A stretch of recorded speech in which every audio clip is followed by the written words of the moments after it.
Yabang rin ni Aling Nena, kala mo, di babayaran eh. Ano kaya ito? Bayaran na rin ng tubig. Yeah. Pala pa ng bahay. Yeah, bayad daw ng upa niyo, sabi ni mama. Paano ba to? Boy, pakisabi naman sa mama mo, next week ko na lang bayaran kasi di ako nakadiskarte ng pera eh. Ano ba naman yan? Next week na naman. Hoy, huwag ka naman ganyan. Mamaya marinig ka ng kapitbahay, nakakaya naman. Ikaw yung mahiya, di kayo nagbabayad agad eh. Tol, nakikiusap naman yung tao sa inyo eh. Puro kayo pakiusap, ayaw nyo umalis dyan sa bahay na yan, di kayo nagbabayad. So mo, bigay ko na lang muna to. Bayaran ko na lang to. 600. Sa usunod babayaran nyo na to buo Papalayasin namin kayo dyan. Paano yun pa? Wala na, singil na tayo. Hindi kasi ako nakadiskarte ng pera kanina eh. Paano yun pa pag di tayo nakabayad next week? Sigurado, papalayasin tayo rito. Sige pa, tutulungan na lang kita maghanap ng trabaho para makatulong ako sa'yo. Salamat na ka. Anak, dito muna ako. Sige po pa. Oh, Balong, gising ka na pala. Hindi nga, sino yun? Bakit nagsisigawan? Hindi, kasi Balong, ang may-ari ng bahay nanginginig na. Paano hindi tayo nakabayad? Eh di papalisin tayo dito. Paano yan? Ibig sabihin, kalsada kayo titira? Ganun na nga. Sige na, kumain ka na. Pagpasensyahan mo na, bagong na lang ang ulam.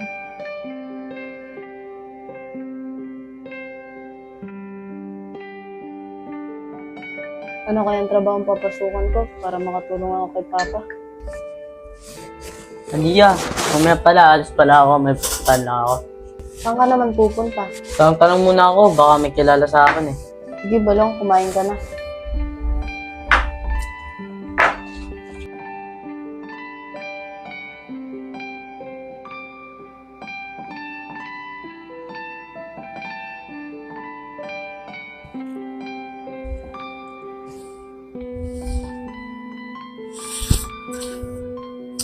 Analia, alis muna ako. Sige, Balong, ingat.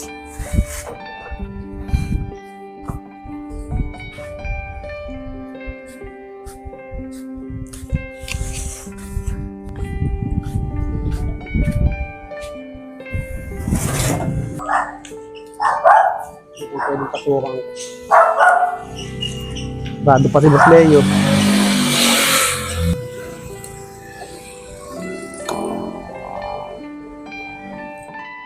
Uy, sir!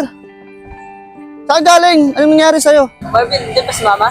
Wala, sir. Kapo nga pa nga hinahanap eh. Ano nangyari sa'yo? Ako doon din, bigla lumapa sa akin. Sino naman yun? Uy Marvin, may pera ka ba dyan? Pairabuan mo nga ako. Sir, iyan ka na naman eh. Magsusugal ka na naman eh. Hindi daw magsusugal, may bibigay lang ako.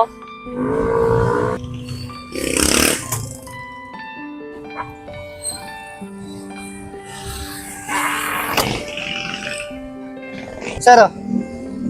Sige Davin, babayaran kita pagbalik ko. Sir talaga eh. Kung anong ginagawa sa sarili.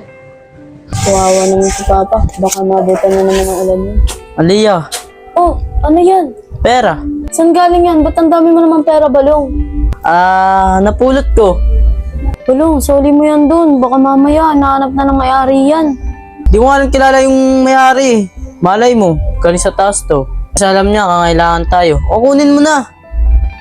Kunin mo na, bahala ka. Hindi mo kukunin yan, wala tayo pambayad ng upa. Sa bagay, para di na rin mahirapan si Papa maghagilap ng pera. Sige, kunin mo na para sabihin mo, pambayad ng pang-upa yan. Sabihin mo sa papa mo, bibili ng grocery. Sige, Balong. Nalia, papahinga mo na ako Sige, Balong. Salamat